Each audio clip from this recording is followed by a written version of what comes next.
Ethiopia ఆఫ్రికాలోని ఒక అందమైన దేశం. కానీ అక్కడ కొన్ని ప్రాంతాల్లో క్రైస్తవులకు ఇది ఒక అగ్ని పరీక్షలా మారింది. మానవ హక్కుల సంస్థలు చెబుతున్నాయి క్రైస్తవులపై హింస పెరుగుతుంది. దాడులు, చర్చిల దహనం, ప్రార్థనా స్థలాల ధ్వంసం, విశ్వాసులను భయపెట్టే బెదిరింపులు ఇవి కేవలం వార్తలు కాదు. కుటుంబాల కళ్ళల్లో కన్నీరు, భయంతో నిండిన రాత్రులు, స్థానిక అధికారుల నిర్లక్ష్యం, ప్రభుత్వం యొక్క మౌనం ఈ రెండూ కలిసి బాధితులకు న్యాయం దూరం చేశాయి.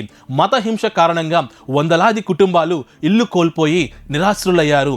చాలా మంది ఇతర ప్రాంతాలకు శరణార్థులుగా తరలిపోయారు.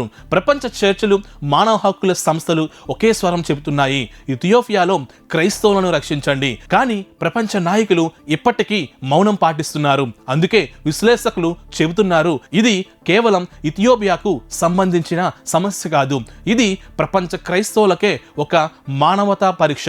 విశ్వాసులు ప్రార్థిస్తున్నారు, మరొక నైజీరియా కాకుండా ప్రభువా ఇథియోపియాను కాపాడండి. We must pray for our brothers and sisters in Ethiopia. అది మన కుటుంబం, మనం కూడా వారితో కలిసి బాధపడాలి.